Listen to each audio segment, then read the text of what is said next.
燕婷，这3年我每一刀都是为你挨的，如今北京已定，我终于能做你的妻了。阿然，凤印我已经差人送去支援宫里了，明日大婚，你改穿良地服，从东侧门进吧。我们半月前就定下了大婚的流程，太子妃的旨意也是你亲自求的。阿然，你要体谅姑，你常年混迹军营，与将士同吃同住，京中流言蜚语已然不少。更何况太医说你伤了根本，子嗣艰难。支援已经有了姑的骨肉，大业的长子嫡孙，生母绝不能是一个妾室。萧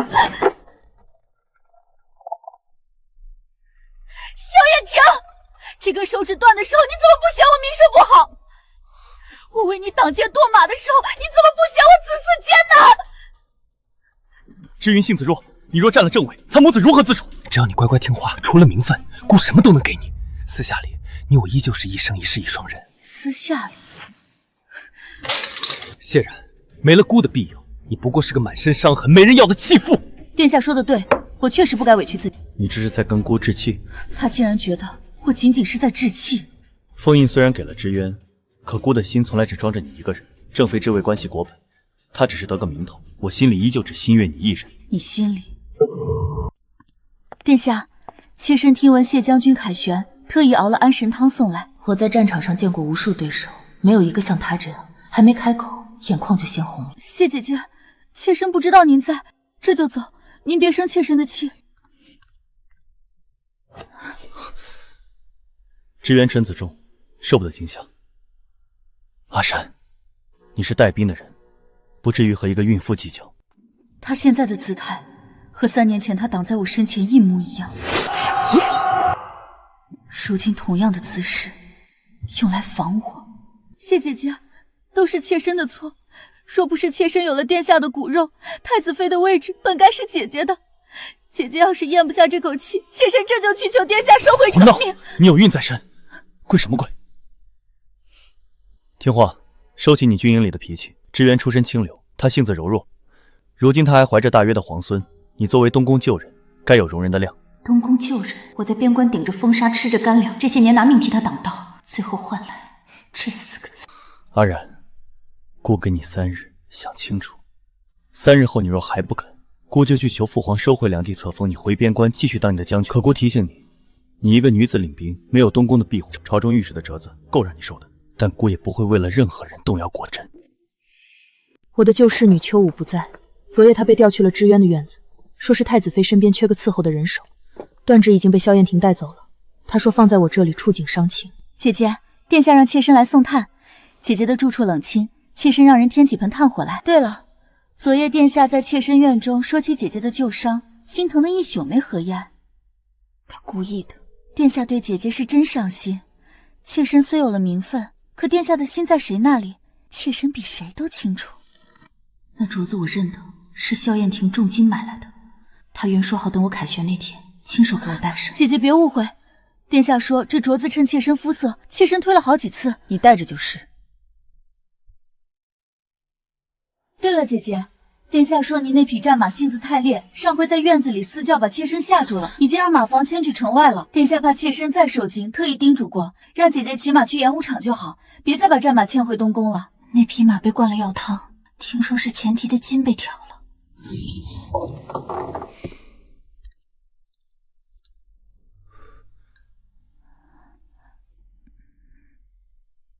谁伺候他？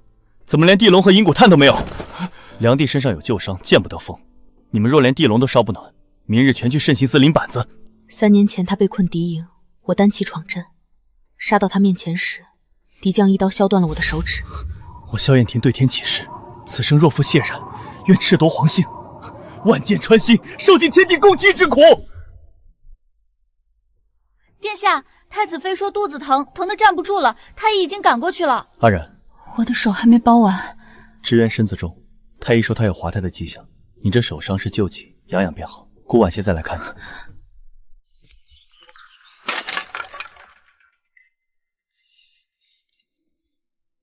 姐姐来了，妾身昨夜整理书房，发现这些旧竹简堆着碍事，想着刮干净了，替姐姐重新抄几卷佛经祈福。姐姐，你看这字迹太潦草了，像是在军营里随手记的，不如妾身找个字好的书吏重新誊一份。将军，求您转交给内戚。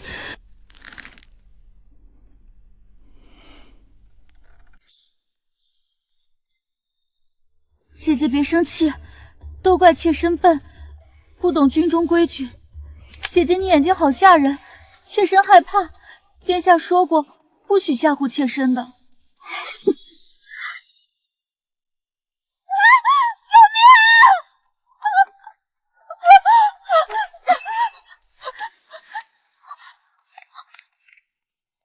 谢然，你疯了！在东宫对皇嗣拔剑，你知不知道这是死罪？他毁了我的花名册，317条任命全在上面。不过是几卷竹简，你身为镇北将军，竟然要为了废竹去动皇室血脉！317条命在他嘴里只是废竹。殿下，是妾身的错，妾身不该碰姐姐的东西。太医，快传太医！花名册姑会让内阁重新自写。知渊受了惊吓，你现在向他道歉，姑这当今日的事没发生。对不起，谢姐姐真是个痛快人。殿下，你看，妾身和姐姐以后一定会好好相处的。梁弟，节衣备好了，该梳妆了。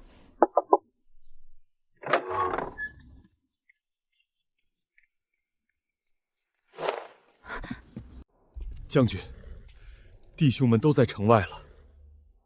那张先锋死阵的印呢？昨夜陛下亲手盖的。陛下问将军为何不等大婚，将军猜陛下说了什么？萧燕婷，这东宫的红绸留给你的太子妃吧。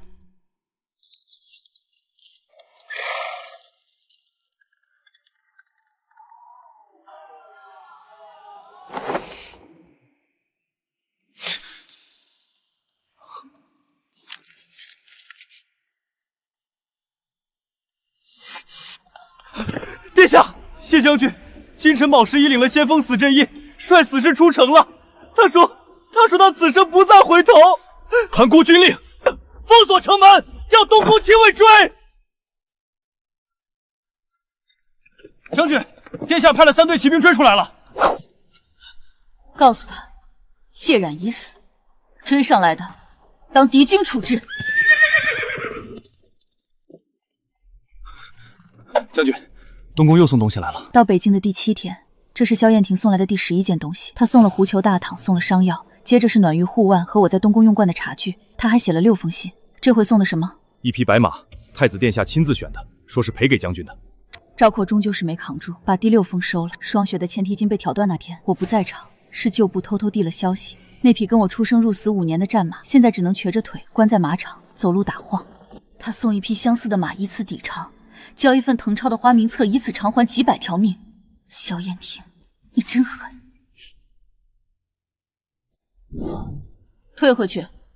赵括，拆开看看写了什么。写了什么？殿下说阿冉北境苦寒，你身上有旧伤，不宜久留。他说故意奏请父皇将先锋印转交副将，让你速回京城。他说东宫给你留了门。到了这个时候，他竟然还在替我做决定。将军，赤喜来报，殿下的亲卫已经驻扎在离大营40来外的青石镇，领头的是东宫左卫书陈平，带了300人。他们借着押运粮草的名义，想在这里截住将军。300人！传令，明日拔营北移60里，绕过青石镇，直插乌贼山前线。将军，乌尾山的蛮军刚增了3000骑兵，我们手里只有800人。赵括，我来北境是打仗的。末将领命。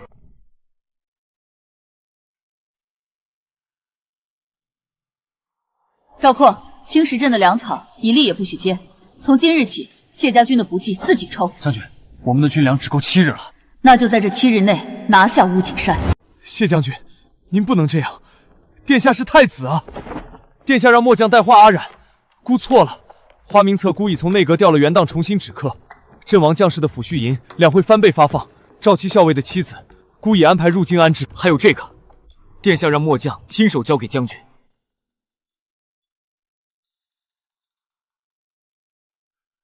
调兵用的虎符。殿下说这块虎符从今往后归将军执掌，东宫兵马任凭调遣。调兵权限，3年前我问他要过一次，想在边关多驻2000人，他当时皱着眉说兵权不可轻受，让我体谅他的难处。如今他把虎符送过来当成赏赐。萧燕婷，你总是把你我要的东西藏着，等我不需要时再塞给我，退回去。将军，殿下说了，孤已经知道了一些。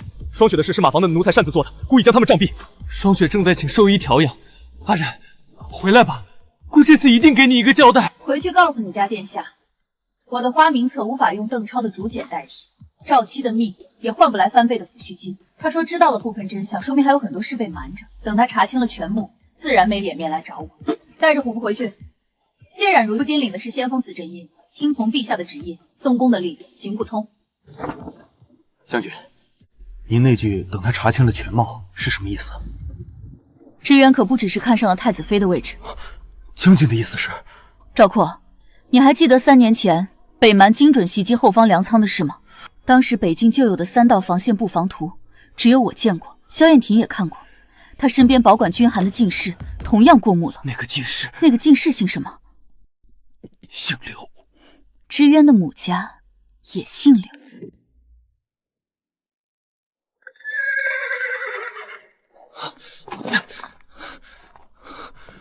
阿然，孤终于赶到了。殿下千金之躯，何必来这顾寒之地吃沙子？受了，你受苦了。殿下有话直说，军务繁忙，没时间叙旧。柳家的事，孤查清楚了。支渊的舅父柳同光是北蛮安插在大燕的暗线。3年前泄露防线的进士柳乾是柳同光的侄子。柳家一手安排支渊进东宫，就是为了北境的军机。是孤亲手把防线部署交给了卖国贼。3道防线被破，谢家军死了97个人。萧燕婷，那些命能回来吗？还有呢？殿下查到的真相应该不止这些吧？太医的诊断是假的，支渊买通了王太医，篡改了你的旧伤档案。你虽有伤，但调养2年便可正常生育。那份子嗣艰难的诊书，是柳家为了夺走你正妃之位的筹码。孤竟然被耍得团团转。可你当时给了我开口的机会吗？你只顾着让我跪在碎竹片里向仇人道歉。阿然，孤知道错了，支渊已被禁足，回京后孤会废了他，柳家满门问罪。太子妃的册封，孤重新给你请惩。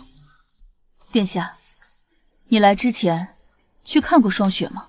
霜雪的前蹄筋被挑断了，治了2个月，兽医说这辈子都没法再跑了。那是马房的人擅自动手，孤已经处置了他们。亲口下令，因为霜雪在院子里嘶鸣了一声，进了他的肚子。萧燕婷，你当时就在旁边。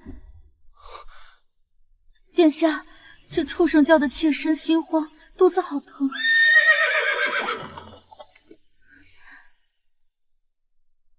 把他牵去城外，不要留在院内。你听见了霜雪的惨叫，你什么都没说，你知情，只是选择了无视。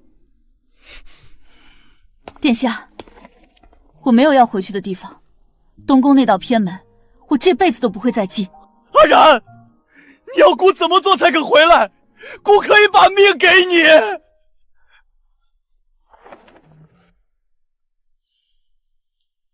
你的命，我不稀罕。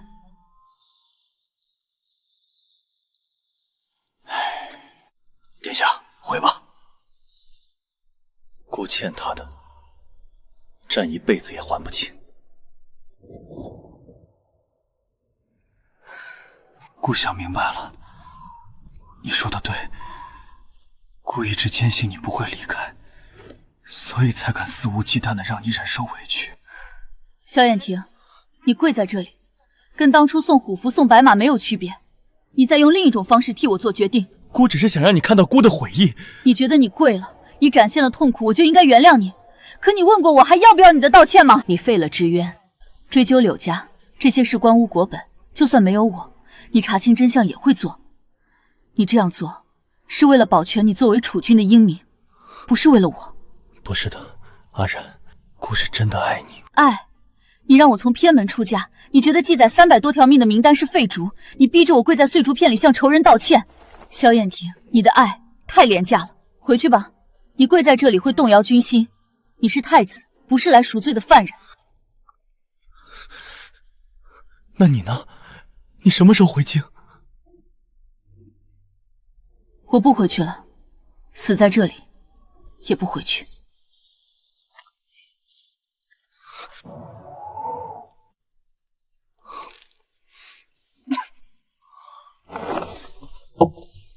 将军说：“别死在他的地界上，晦气。”只要他还肯管姑的死活，姑就有希望。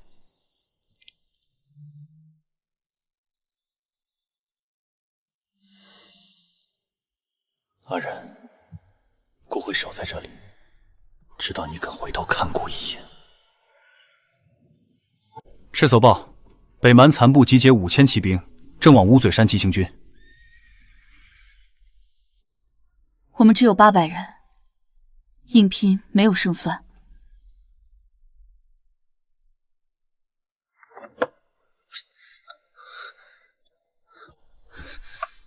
5000骑兵必走白狼口，那条峡谷道极窄，并排过不去4骑，在峡口两侧设弩手，用滚石封死退路，能吃掉他们的1000先头军队。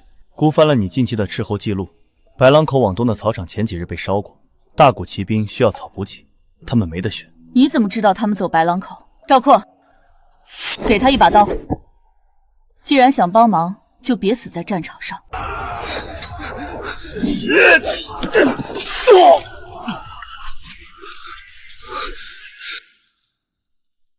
萧燕婷，你以为这样就能还清吗？姑一直带在身上，握着它，姑觉得还能触到你的温度。从此两清了吗？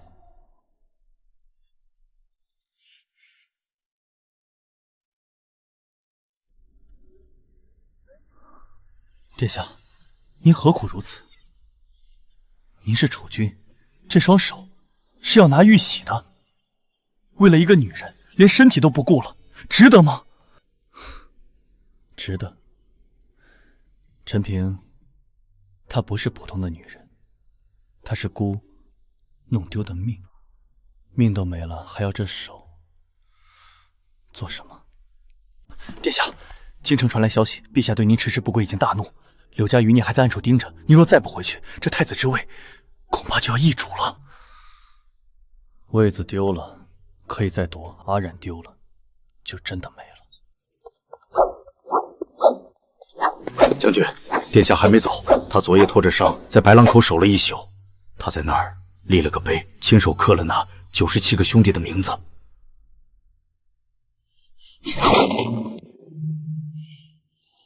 随他去，只要他不干扰军务，当他是个死人。将军，京城来人了，是陛下的密使，带了密旨。终于来了。镇北将军谢冉，功勋卓著，朕特赐封号定远，10亿3000户。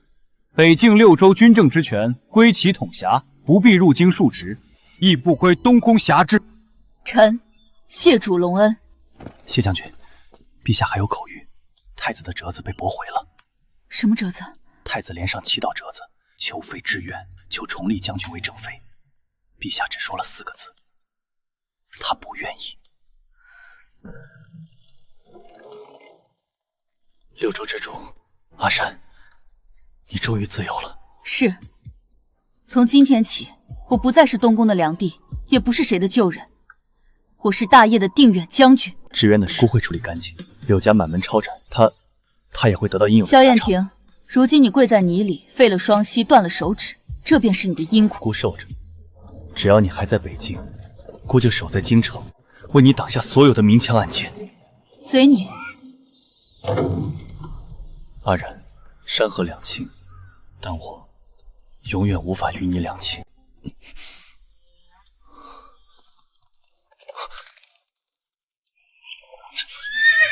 阿然，城南老夫做的芝麻饼，姑排了3个时辰的队，还热着，你尝一口，就1口。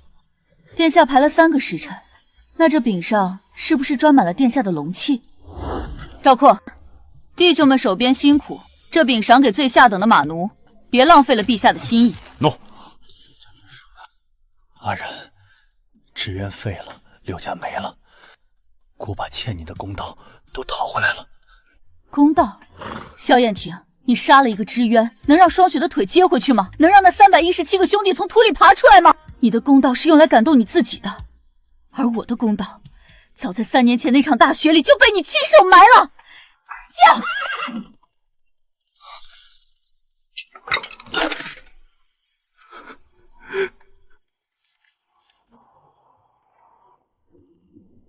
将军，殿下走了，他留下了那只断指，还有一句话，他说他不配带着他，更不配求你原谅。走了好，山高水远，从此不必再见。殿下，您的腿伤，这腿这手都是姑该受的。陈平，回京后，姑会自请去守皇陵。殿下，守皇陵等同于自废太子之位啊！这江山，姑守不住他，也不配再坐那个位置。赵括，传令下去，从今日起，废除北境6州的苛捐杂税，凡谢家军阵亡将士家属，由都督府供养终生。将军，这可是一笔巨大的开支，朝廷拨的军饷。这是萧燕庭留下的所有私产，还有我这些年的赏赐，全部充作公用。将军大义，末将代弟兄们谢过将军。我要的不是谢，我要的是这6州百姓只知谢家军，不知东宫。殿下，您这又是何苦？陛下虽然驳了您的折子，但心里还是有您的。公公，这里清静，没有算计，也没有姑不敢面对的人。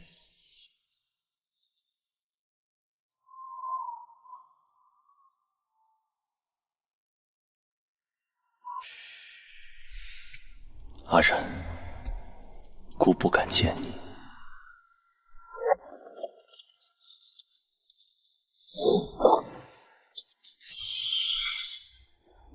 将士们，朝廷给不了你们的尊严，我给。朝廷护不住的边疆，我们护。誓死效忠将军。从今日起，这北京只姓谢。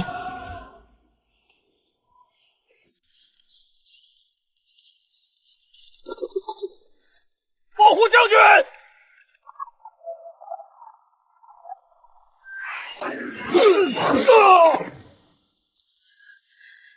柳家的残部竟然还敢露头！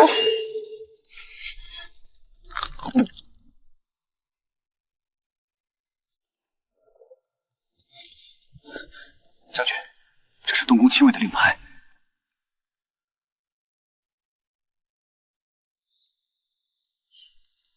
萧燕庭在皇陵待得不安稳了，想借刀杀人。末将这就带人去京城讨个说法。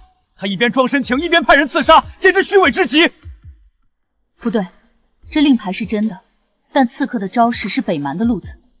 有人想借萧燕庭的名义杀我，再挑起北京与朝廷的战争。赵括，封锁消息，对外就说我受了重伤，昏迷不醒。将军这是要引蛇出洞。我要看看这京城里到底是谁坐不住了。传令给京城的暗桩，盯紧宗人府和三皇子府。父皇，北京传来急报，谢冉遇刺重伤，北京6州现在群龙无首，恐有兵变之预患。太子呢？叫太子回来。二哥在皇陵思过，且刺客身上发现了东宫令牌。父皇，二哥这是因爱生恨，想要毁了谢冉啊！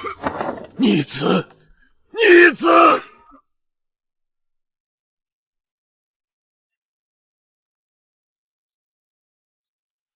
二哥，谢冉快死了，你派去的亲卫干得不错。萧燕琪，你敢动他？我不但动了他，还要用你的名义送他上路。父皇已经下旨，废除你的太子之位，择日处斩。你以为阿冉那么容易死？萧燕琪，你太小看定远将军了。将军，殿下被诬陷谋反，三皇子已控制京城，陛下危在旦夕。萧燕琪勾结北蛮，意图篡位，他想让大业乱，我偏不让。将军，我们要回京吗？传我将令，谢家军3000铁骑，随我南下清君侧。谢将军，无旨入京，等同谋反，请速速退兵。陛下病重，奸臣当道，我谢冉受命镇守北境，更有清君侧之责。开城门，否则踏平京城！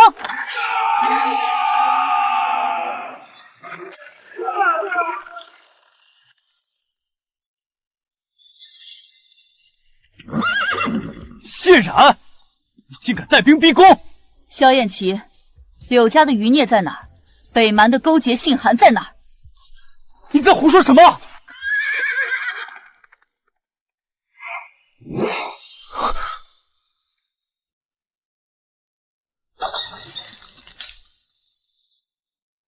跪下！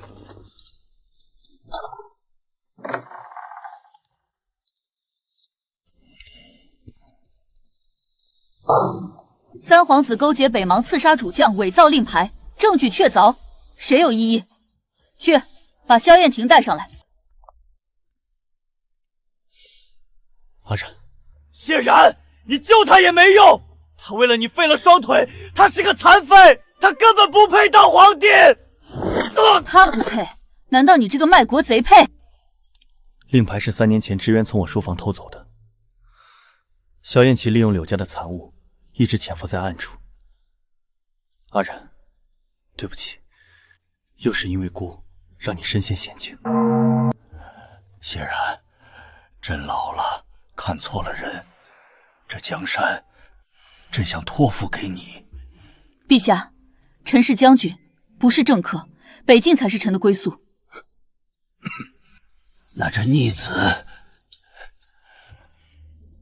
萧燕婷虽有错，但无反心。萧燕琪勾结外敌，当诛。阿冉，阿冉，你还是要走。京城的风太脏，不适合我。萧燕婷，这次我救你，是还你当年在战场上救我的一命。我们之间一定要算得这么清吗？算清了，心才不会累。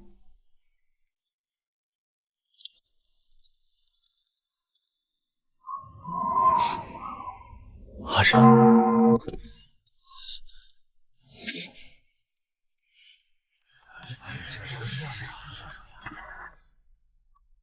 跪！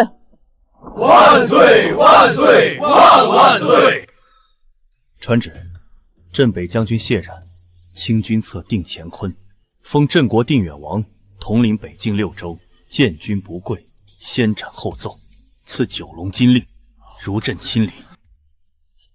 陛下，臣不需要这王爵，今日送你上这孤家寡人的位置，臣只要2件事。你说，只要你要，姑什么都给。第一，谢家军战死将士的抚恤，按大约最高规则3倍拨付，不准经户部那些蛀虫的手。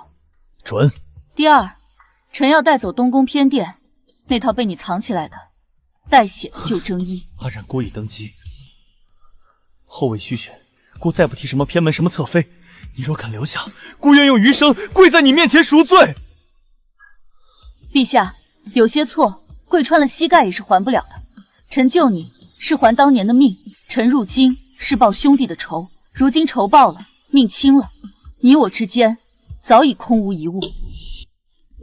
陛下看看这京城的红绸，铺得再厚也盖不住底下的腐臭，臣看厌了，臣还是更喜欢北京那干净的白雪。谢冉，若姑非要以这大燕皇帝的身份命令你留下呢？那陛下便试试，是你的禁卫军脖子硬，还是臣那3000谢家铁骑的刀快？准。定远王离京。陛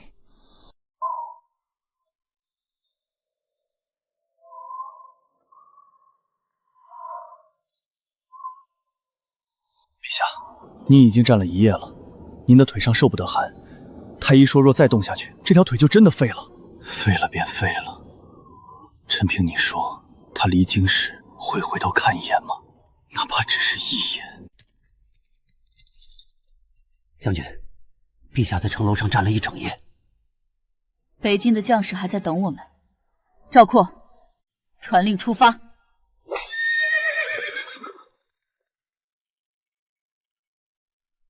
阿冉，你果然连恨都不愿留给姑了。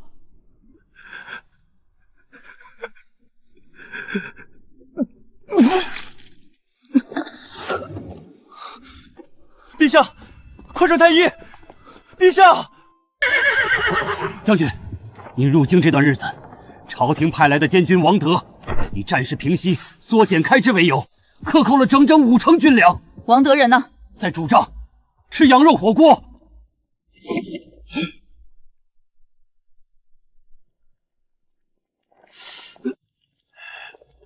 哟，这不是定远王吗？回京一趟，架子见长啊！军粮在哪儿？谢然，你虽封了王，可这北境的钱粮调度还是得听朝廷的。陛下仁慈，可户部的官老爷们得算账。我劝你少管闲事儿。我再问一遍，粮在哪儿？谢然，我是陛下亲派的监军，你敢对我无礼？信不信我一封折子上去，告你个拥兵自重？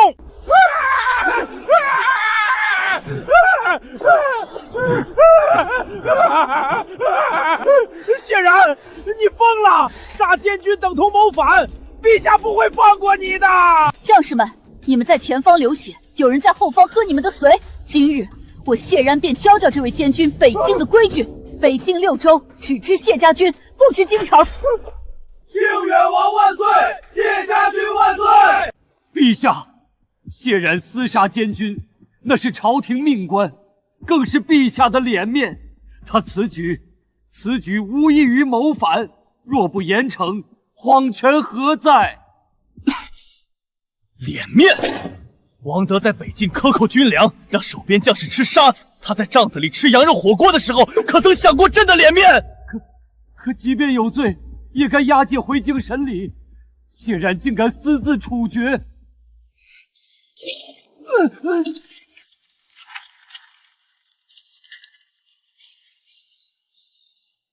朕给他的先锋死阵印，便有先斩后奏之权。他杀得好，杀得痛快。传朕旨意，即日起，北境6州军政、税收、人事，皆由定远王谢冉一人裁决。陛下，这等同于将北境割裂出大业。谢将军若真有异心，他若想要这江山，朕双手奉上又何妨？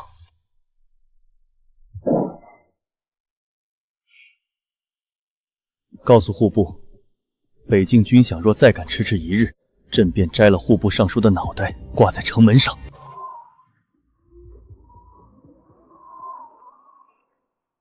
将军，陛下这是在向您示好。他是在用这6州的权柄，试图买回他的良心。权我要，粮我也要。至于他那颗迟来的心，丢进这北境的风雪里，连响动都不会有一个。将军，3个月没下雨了，后方补给线因为旱灾断了，营里的存粮只够撑5天。将士们宁可自己少吃，也要把水省给战马。可这样下去，传令下去，杀掉我的坐骑，分给伤兵。将军，将士们的命，才是北境的命。给定远王请安。小人受人之托，特送万担粮草，助将军度过旱灾。万担粮草，谁给的？那人交代了，只是个仰慕将军威名的无名氏，不求回报，只求将军收下。这不是陛下的随身玉佩吗？将军，我刚才查了商队的底细，这苏掌柜是京城流云阁的常客。流云阁，那是萧燕婷存放私产的地方。按卫报，陛下为了筹这批粮，便卖了司库里所有的古玩字画，他怕您不收，才让商队假托名义。萧燕婷，你以为卖了家当就能抵消当年的断指之痛吗？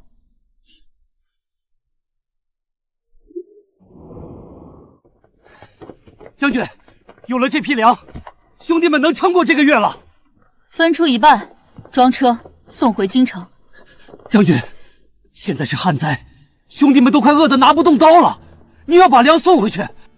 我谢安带出的兵，宁可啃树皮，也不吃嗟来之食。可这不是嗟来之食，这是陛下卖了家当换来的。他卖的是家当，我谢家军卖的是命。吃了他的粮，我谢安在那些死去的兄弟坟前还抬得起头吗？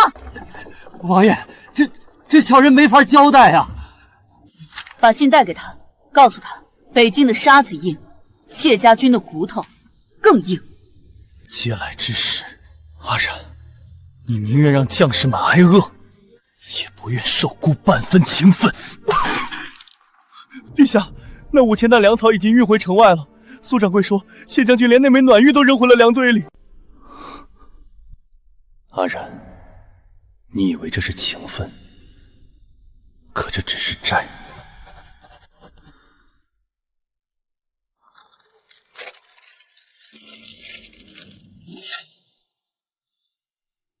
萧燕婷，你竟敢拿死人来压我！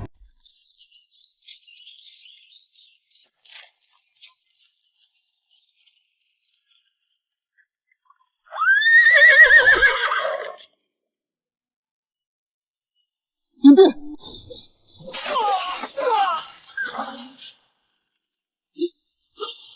谢然，你害我柳家满门抄斩，今日我便与北蛮联手，要你这定远王有来无回！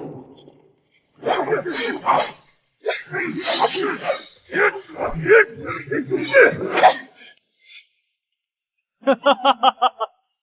谢然，你也有今天，去死吧！专心杀敌，后背交给我。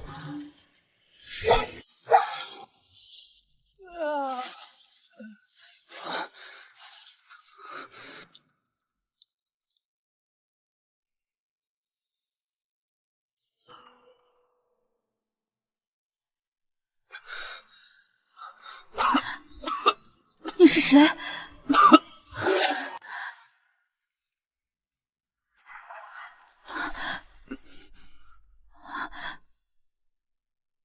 萧燕婷，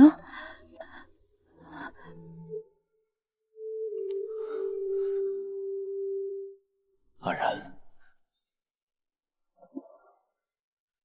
你没受伤就好。你疯了！你是大业的皇帝，万金之躯，竟然孤身潜入北境密林。萧燕婷，你把这江山当成什么了？把你自己的命当成什么了？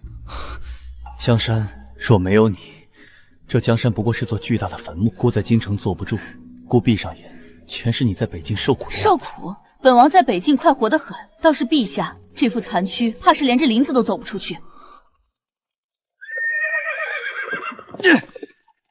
将军，末将来迟。陛下，赵括，封锁消息，今日之事若传出去半个字，军法处置。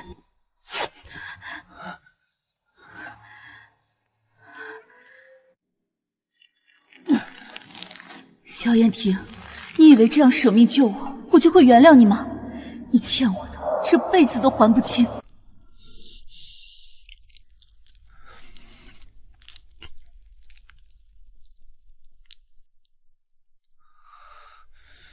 陛下既然知道疼，当初在密林里挡刀的时候，怎么不见你犹豫？阿然，这点疼，比起你当年断指之痛，不及万一。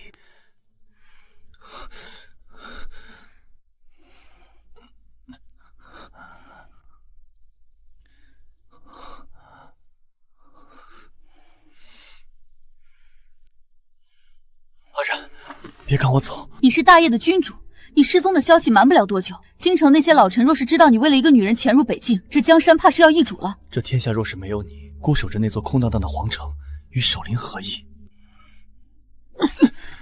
萧燕婷，别再演这种深情戏码了。你以为受点伤求几句饶，我就会忘了你当初是怎么逼我跪在碎竹片里的？你欠我的不是几道伤口就能还得清的。姑不走，哪怕你把我关进地牢，哪怕你日日折磨姑。萧燕婷，你以为把自己踩进泥里，我就会心疼吗？你越是卑微，我便越是觉得当年的自己可笑。将军，陛下毕竟是万金之躯，这柴房阴冷潮湿，若是真出了意外，意外？当年霜雪被关在东宫马房，前蹄筋被生生挑断时，他可曾想过意外？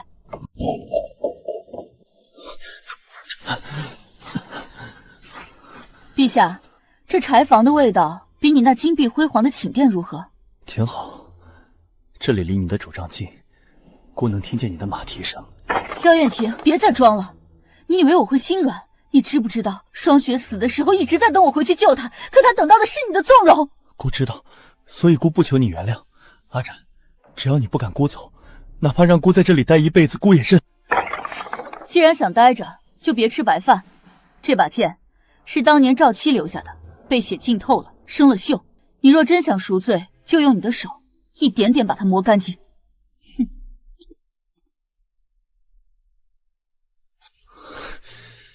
好，姑磨。萧燕婷，我要你亲手磨掉你所有的尊严，就像你当年磨掉我的心一样。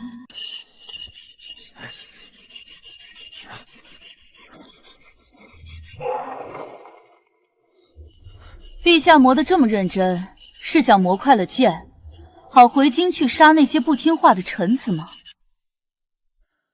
姑在磨赵七的冤屈。阿然，这铁锈太厚了，姑得用血才能润得开。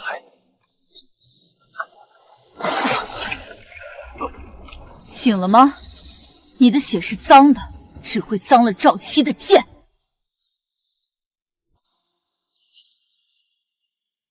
阿然，剑快了，你试试，看能不能一剑刺穿姑这颗早就烂透了的心。萧燕婷，你以为死能了结一切？不，我要你活着，我要你这双手这辈子都拿不起笔，提不动刀，只在这阴暗潮湿的柴房里，日日夜夜听着我谢家军的战歌，在悔恨里烂掉。大业是没人了吗？竟然让一个女人守边关！哈哈哈哈！我们大王说了，只要谢将军肯下嫁和亲，北蛮便与大业休战10年，还送牛羊万头。休战10年，回去告诉你们大王，想要和亲，拿他的项上人头来做聘礼，本王或许可以考虑留他全尸。谢然，别给脸不要脸，谁不知道你是个没人要的弃妇？哼，不如跟了我们大王，总好过在这儿。听说谢将军滋味不错，若是不肯和亲，等我北蛮铁骑踏平这无脊山，定要将你……住口！大业的定远王也是你能折辱的？哪儿来的疯叫花子，也敢管老子的闲事？来人！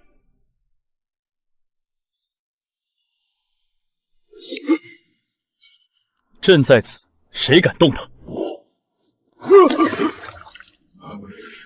回去告诉你们大王，动谢冉一根汗毛，朕便请举国之兵踏平你北蛮王庭，让你全族鸡犬不留。滚！阿然，姑绝不许任何人这样说你。陛下身份尊贵，这北京庙小容不下您这尊大佛。赵括，送客。萧燕婷，你以为这样我就会感激你吗？你给我的羞辱远比这使者多得多。赵括，你看这调兵令上的暗文，3年前北蛮能绕过无脊山，精准切断后勤，不仅仅是因为柳家泄密。将军，末将查过了，这份调兵令在进入柳家之前，曾在内阁首辅和兵部尚书的案头停留过数日。柳家只是那把杀人的刀，而握刀的人竟是那些朝廷老臣。他们怕谢家军功高震主，所以宁愿勾结外敌，也要折了谢家军的脊梁。317条人命，竟也只是他们权衡利弊的筹码。是姑当年太无能，竟成了他们手中的傀儡。陛下现在说这些，是想告诉臣，你也是受害者吗？不，姑是帮凶，姑的纵容给了他们杀人的胆量。阿然，这些名字，姑一个都不会忘。柳家已经伏法，但那些躲在暗处搅动风云的老狐狸，姑一个都不会放过。给姑一点时间，姑回京后会亲手撕开这大业朝堂的遮羞布。陛下要如何撕？那些人根深蒂固，动了他们，这江山可就不稳了。江山若是不干净，守着它又有何用？阿然，姑承诺你，待姑再来北京之日，定会还你一个干干净净的朝堂，还那317名将士一个真正的公道。那臣便在北京，等着看陛下的公道。林首府，3年前乌脊山那场雪，你可还记得？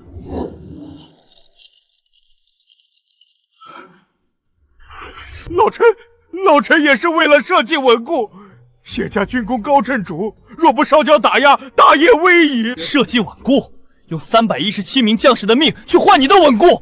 朕的江山不养吃人的鬼。林广德、兵部尚书、户部侍郎全部拿下，抄没家产，九族流放。萧燕婷，你为了一个女人，竟要自断大业的脊梁，你这是暴君所为！陛下三思。谢然乃祸国妖女，陛下不可因私废公，寒了天下文人的心。祸国妖女，她守边关的时候，你们在喝花酒；她救朕的时候，你们在算计谢家军的军饷。朕今日告诉你们，朕清算这朝堂，不是为了谢然，是为了那317个死不瞑目的阴魂。谁若再敢多言，便去英烈祠前亲自向他们解释。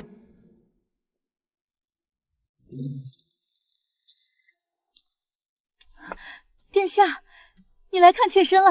你是来接妾身回东宫的，对不对？孤来是送你最后一程，柳家已灭，你也没必要留着了。送我走？萧燕婷，你以为杀了我，你就能心安理得的去求谢冉原谅？你做梦！你以为谢冉断指那天，你真的没救他吗？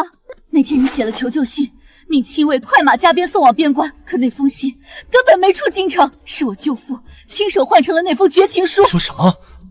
姑当年的亲卫早就是柳家的人了，你以为你只是迟了吗？他恨的是你那封假信。假信，姑从未写过。可他收到的就是那一封。姑写的是等姑救你。萧燕婷，这辈子你都别想洗清这身血债。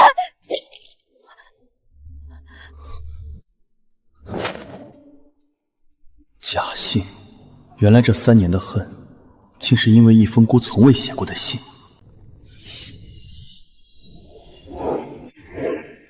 阿冉，你看这个，这是姑从冷宫暗阁里搜出来的，是当年柳家调报的那封信。滚！阿冉，你收到的那封信是假的，姑当年写的是让你等姑，姑从未想过让你去死。是柳家，是他们断了我们的后路。说完了吗？误会。萧燕婷，你觉得这封信能改变什么？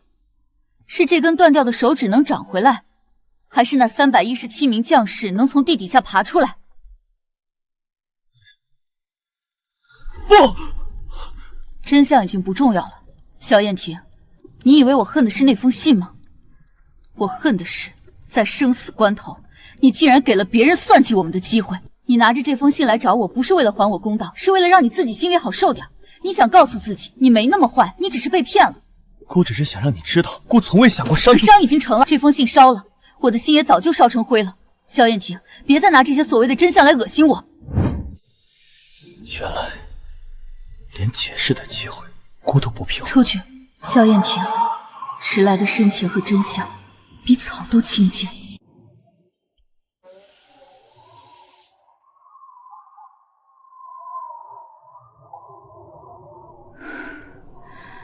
兄弟们，回家了。将军，祠堂建好了，弟兄们的魂儿总算有个落脚的地儿了。阿然，过来给兄弟们送别。陛下的墨华太贵重，这些粗人怕是受不起。不，是姑的子，配不上他们的忠魂。朕有旨，谢家军317名将士，皆为大业国殇。凡谢家军遗孤，由国库供养终生。臣待战死将士，谢陛下隆恩。萧燕婷，你给的哀荣他们收下了，但你给的伤害，我不会替他们原谅。阿然，别走，别走！太医，陛下已经昏迷2天了，到底什么时候能醒？陛下这是旧疾复发，加之忧思过度，心脉受损。陛下这是存了死志，不肯自救啊！将军，京城传来的消息，陛下病重，太医说已入膏肓，怕是撑不过这个冬天了。祸害1000年，他死不了。陈平传信说，陛下昏迷中一直喊着将军的名字。将军，您要不要？赵括，你逾矩了。他是大业的皇，我是北境的将，生死各安天命。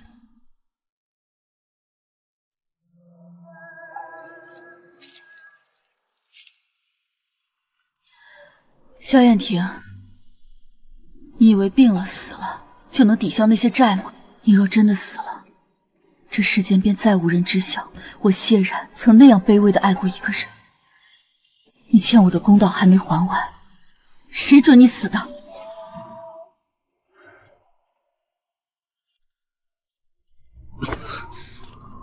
陛下，您的龙体撑不住了，太医说您的腿骨已经冻坏了，再跪下去，这辈子就真的站不起来了。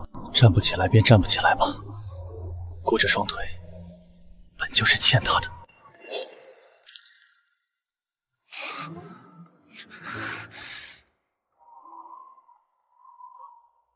阿然，别走，姑知错了。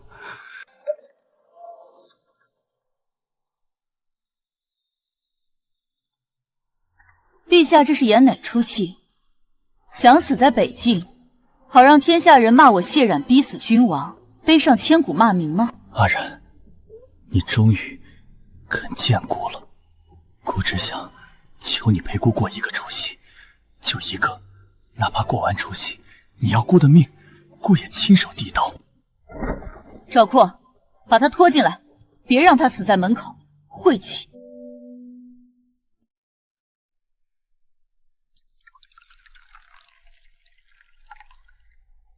阿然，姑记得你以前最怕冷，这炭火够暖吗？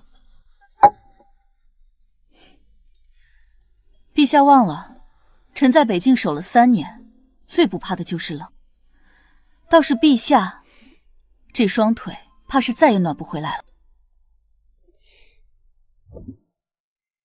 太医说你心脉受损，这酒你配喝吗？若能与你共饮，便是毒酒，姑也甘之如饴。萧燕婷，你求了3天3夜，就为了坐在这里跟我叙旧？看你这副半死不活的样子，真让臣觉得痛快。只要能让你痛快，姑这副残躯便还有点用处。阿然，这3年，姑每晚都握着它入睡。姑总在想，若那天姑没有迟疑，若那封信没有被调包，够了！萧燕婷，这世上没有如果。除夕已到，酒也喝了，明日一早滚回你的京城去。阿然，除夕快乐。将军，北蛮集结了5万精锐，战况惨烈。传我将令，谢家军全线出击，本王亲自挂帅，死守白狼口。誓死追随将军。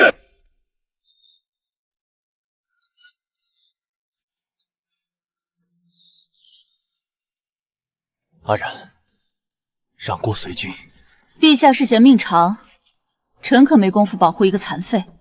姑自请为后勤粮草官，亲自押送这批粮草。押粮？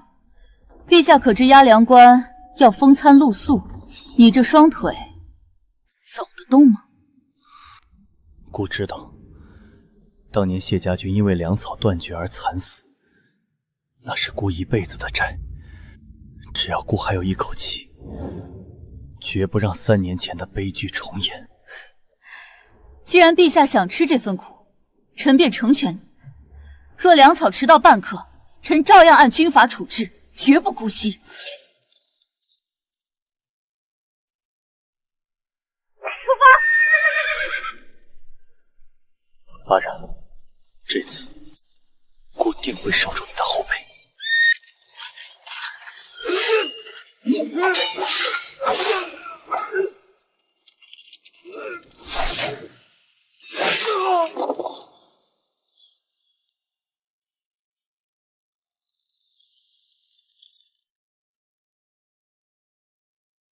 定远王，你的命，本将收下了。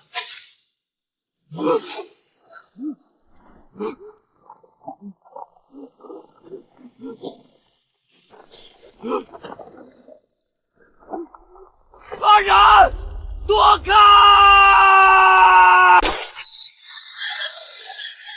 萧炎庭，你疯了！谁准你过来的？阿然，这次姑终于没吃。阿然，这命还你了，两清了吗？萧炎庭，你给我撑住！没我的允许，你不许死！这乌头青乃北蛮奇毒，毒性已入心脉，老朽只能暂时压制，怕是熬不过今晚了。阿然，别难过。3年前，你为姑断了一指，今日，姑把这条命还给你。断指还恩，命还情债。阿然，我们是不是终于两清了？谁要你的命？萧炎庭，你欠我的还没还完！你以为死就能一了百了？你给我活过来！不对，将军请看，这毒性蔓延极慢，是因为陛下体内早有一种极寒的慢性剧毒在与之抗衡。你说什么？这是寒玉散，此药是慢性剧毒，服下后五脏六腑如坠冰药，日夜受万针纵刺之苦。它也是天下奇毒的克星，能延缓毒发。陛下他其实早就在服毒了。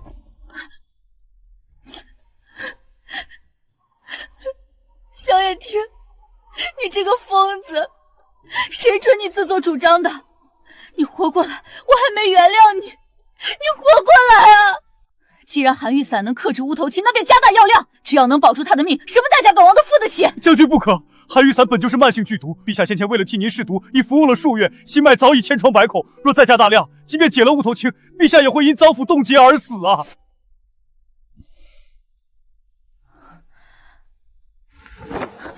将军，抓到那个放冷箭的北蛮巫医了，他身上搜出了乌头青的母毒，但他说要解此毒，需以至亲之人的心头血为引，辅以雪山红莲。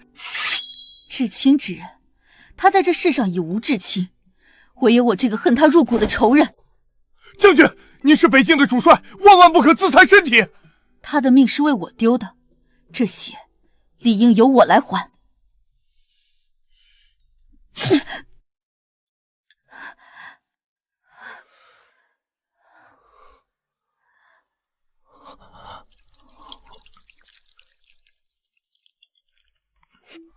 萧炎庭，你听着，你欠我的公道还没还完，你若敢死，我便踏平京城，毁了你萧家的江山，让你在九泉之后也无颜见祖宗。阿然，别走，别走那道偏门，姑错了，那是你的斋衣。姑亲手为你选的，姑怎么能让你给别的女人让位？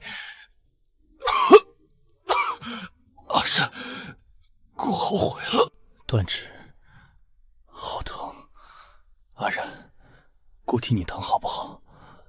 你回来，姑把命给你，你别走偏门。萧炎庭，你现在说这些还有什么用？那道门我已经走过了，那颗心也早就死在那天了。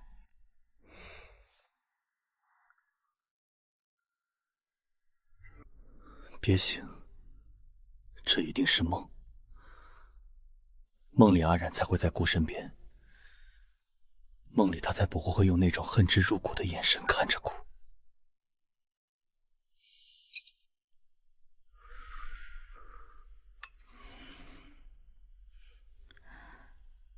萧燕婷，你若真的死了，我这碗心头血定当是喂了狗。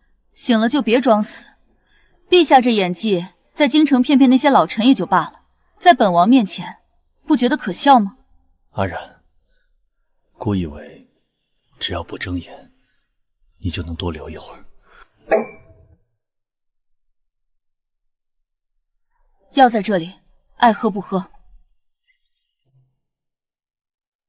萧燕婷，别以为你替我挡了一剑，我们之间就能一笔勾销。阿染，这药是甜的。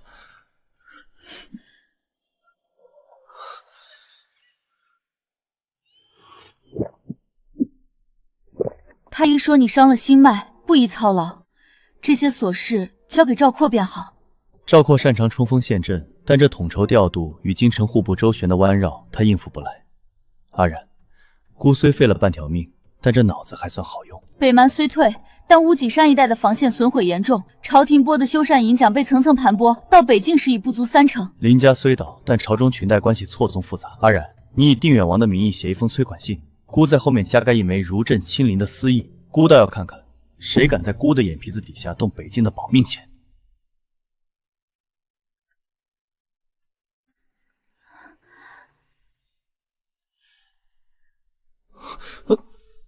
抱歉，姑这手总是不争气。这手是为我断的，陛下不必觉得抱歉。阿染，能这样像战友一样坐在你身边，姑已经很知足了。天色不早了，陛下早些歇息，明日还要商讨屯田之策。好，阿染，你也早点休息，心口那道伤别再裂开了。并肩作战也好，互为依仗也罢，只要能护住你的山河，姑这辈子便不算白活。陛下，太后娘娘已在慈宁宫绝食3日，京中流言四起，说陛下被北京妖女蛊惑，迟迟不归。太后有旨，请陛下即刻启程回京，立丞相之女为后，以安天下市民之心。安天下之心？太后是想安那些老臣的心，还是想往朕的准备安插新的眼线？陛下，太后说了，若您不肯回京立后，她便要在太庙长跪不起，废除您的帝位，另择宗室子弟成大统。陛下，太后娘娘说的对，国不可一日无后。您这般赖在北境，确实让臣这妖女担待不起。萧燕婷，你还要让她为你挡到什么时候？回去告诉太后，也告诉满朝文武，朕的江山是谢冉替朕守下的，朕的命是谢冉替朕捡回来的。朕知皇后唯有谢冉一人，若非她，朕宁可这后宫荒芜，江山无后。滚！阿染，姑不是在做戏，这后位，姑一直为你留着。陛下，您这申请给错了人。3年前，臣稀罕那道正门，可如今，臣只稀罕这北境的风沙。您的皇后，谁爱当时谁当，臣不稀罕。萧燕婷，你以为给我一个名分，就能抹平那3年的血债？你以为那座金丝龙，它不值此星星血光，真的能锁住北境的阴？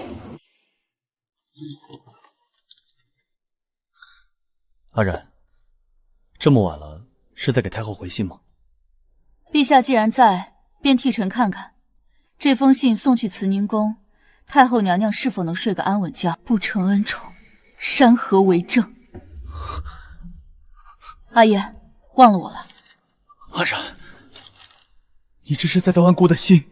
姑已经把路都铺平了，只要你点头，你就是大爷最尊贵的女人。最尊贵的女人？陛下忘了，3年前我也曾想当那个女人，可结果呢？陛下给的后位是赏赐也是枷锁。臣在北境是统领6州的王，进了京城便只是陛下后宫里的一件摆设，臣不稀罕。姑只是想补偿你，想日日看见你。陛下的补偿，臣受不起。这封信，臣会命快马送往京城。从此以后，陛下是陛下的明君，臣是臣的将军。陛下回京吧，这北境的风太冷，吹不散京城的算计。陛下，回京吧！谢将军的心是铁做的，您就算把命耗在这北京的风雪里，他也不会回头看一眼啊！铁做的？不，他的心曾是这世上最软的，是姑亲手把他一刀刀剜成了石头。姑以为给他这世间最尊贵的位子，便是最好的补偿。可姑忘了，他是翱翔9天的鹰，那座皇城对他而言从来不是家，而是囚禁他的金丝笼。阿然，原来这才是你。在北境，你是统领万军的王，若回了京，你便只是姑身边一个郁郁寡欢的影子。姑口口声声说爱你，却差点又亲手折断了你的翅膀。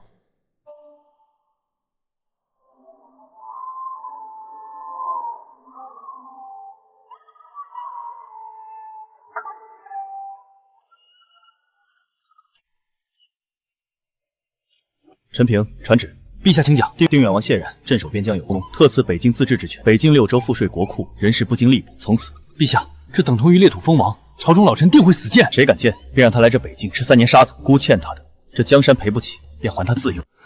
呼延震，3年前你欠下谢家军317条人命，今日本王便拿你的项上人头，祭我将士阴魂。王爷饶命，我愿献出北蛮所有牛羊，永世不再南下。带走。定远王万岁！谢家军万岁！阿然，你终于做到了。这山河，终究是为你一人而颤抖。陛下，蛮王已擒，北蛮已灭，这大雁的边疆，臣替你守住了。定远王神武，这天下皆当感念王爷之恩。阿然，你现在是这6州真正的王了。是。萧燕婷，你给的自治权我收下了。从今往后，这北境再无东宫旧人，只有定远王谢冉。阿然，这才是你该有的样子。没有深宫的算计，没有名分的枷锁，你是这片荒原上最自由的鹰。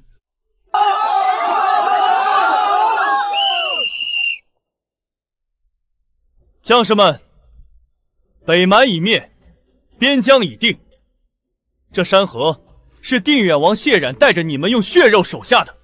朕今日在此立誓，即日起，北境6州从此自治，赋税不入京城，人事不经吏部，军政大权皆归定远王一人裁决。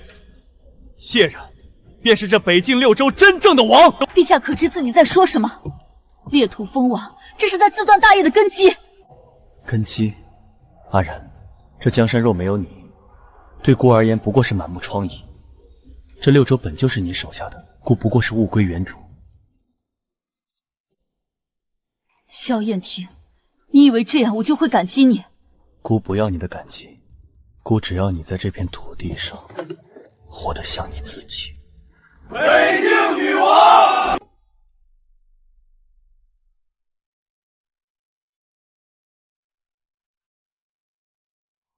将军，陛下的车马已经备好了。陈平说，陛下不让惊动军中，只想悄悄地走。他那双腿受得了长途跋涉吗？太医说，陛下的腿骨在雪地里跪坏了，此生怕是都离不开轮椅了。而且，他体内的寒毒虽轻了大半，但心脉已损，回京后也需常年服药。去送送吧。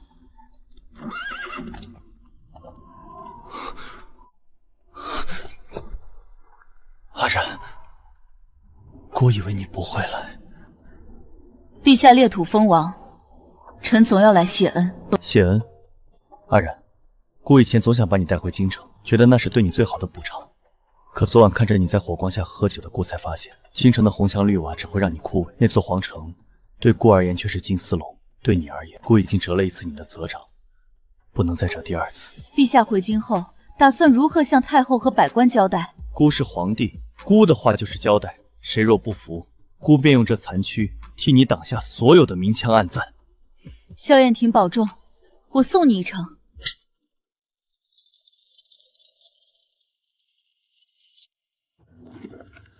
陛下，风大了，您的身子受不住，咱们该启程了。阿然，你能过来一下吗？姑有句话想问。阿然，这辈子姑把所有的错都犯尽了，姑不求原谅，只想问你一件事。陛下请讲。若来生姑不再是皇子，你也不再是将军，若姑在雪地里快要冻死了，你还会救姑吗？会救。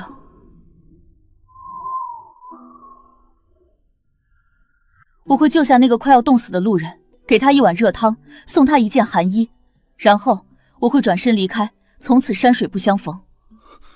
萧燕婷，这辈子的债我们已经算清了，来生别再见了。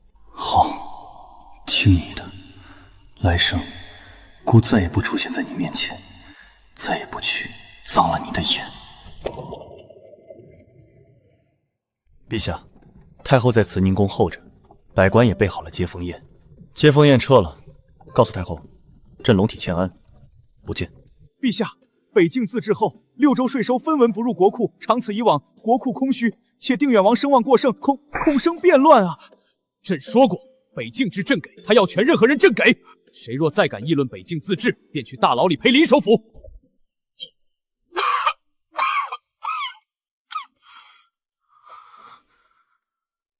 阿然，姑在京城为你挡下所有的明枪暗箭，你只管在北境做你自由的王。阿然，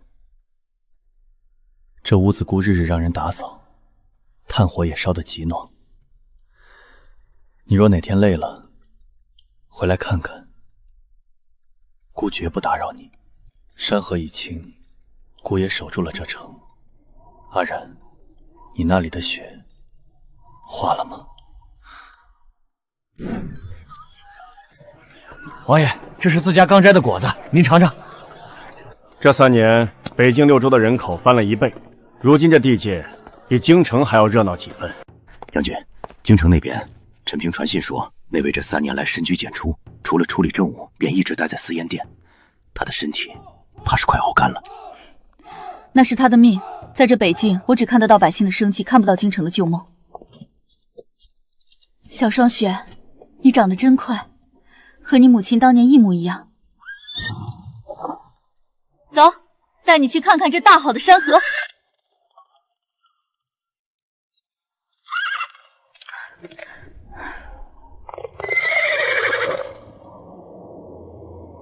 萧燕婷，你守着你的私烟殿，我守着我的北境。这世间最遥远的距离，不是生死，而是我已重获新生，而你永远留在了那个大雪纷飞的旧梦里。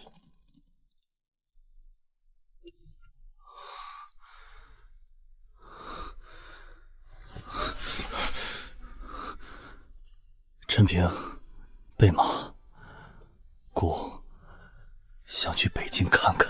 陛下，太医说您已是强弩已没，经不起长途跋涉了，求您为了大业保重龙体啊！大业，姑已经给他选好了继承人，也给他留下了圣旨，可姑还没跟阿年告别。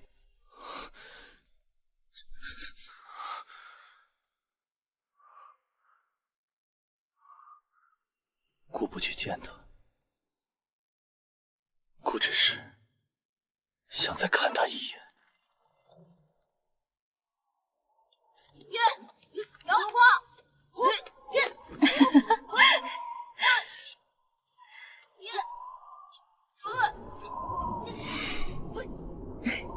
陛下要叫王爷过来，不，别去。你看，没有姑，他活得这样好。姑若是过去，只会带去京城的阴霾。走吧，回京。陛下，您赶了1个月的路，就为了看这半个时辰？够了，知道他过得好，姑便能安心走了。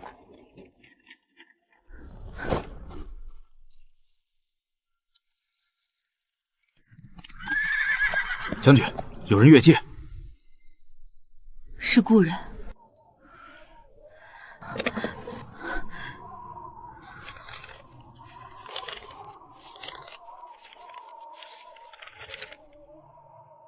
阿然，姑走了，这钱断指，孤曾以为是孤的命，他是孤锁住你的潦草。孤将死之人，不敢带着你的牺牲去见黄泉下的将士。今日将他还于北境，还于你。从此，你再不欠我救命之恩，我也不再求你的赎之情。你是完整的，你是自由的。萧燕婷，你以为还了这截手指，就能两清了吗？将军要追吗？陈平说陛下的身子……不追了。他求的是个了断，我给他的也是个了断。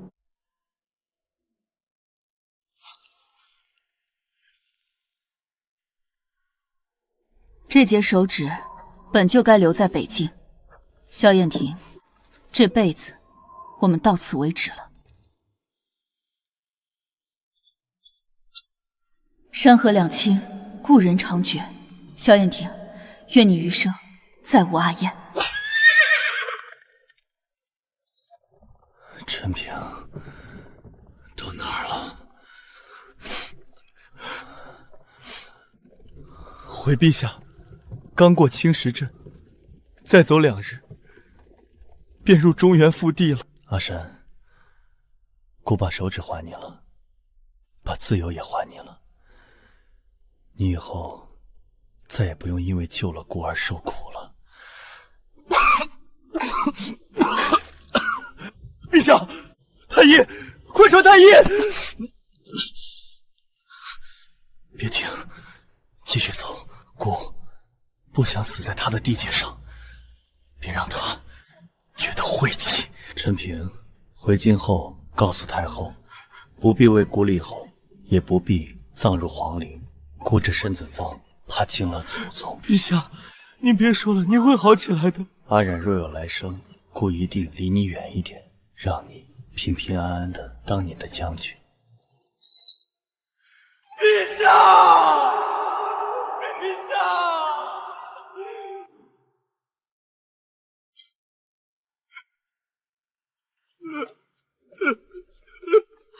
皇帝呢？魏家的皇帝呢？陛下驾崩了。陛下临终有旨，他不入皇陵主位，只愿葬在皇陵最北侧的孤冢，遥望北境。到死心里都只装着那个女人，这大业的江山，难道还抵不过一个谢然吗？陛下，您说您这身子脏，怕惊了祖宗，可您这一生，除了负了谢将军，何曾负过这天下？将军，京城的丧钟响了，陛下他没能进城。我知道。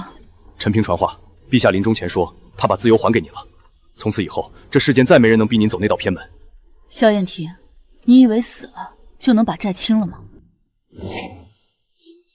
赵括，传令下去，北境6州不必挂肃，不必哀悼。将军，他是大业的皇帝，我是北境的王，我们之间早在3年前就死绝了。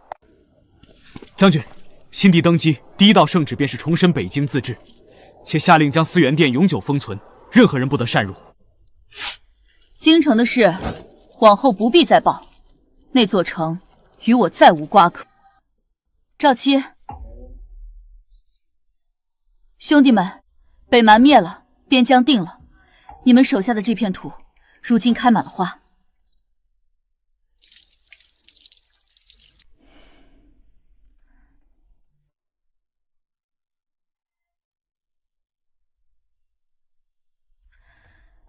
这最后一点旧物，今日也该还给这片土地了。萧燕婷，你用半生算计换我一世自由，我用10年善战还你山河无恙。你断了我的指，我剜了你的心。你死在归途，我活在巅峰，这笔账终于是算清了。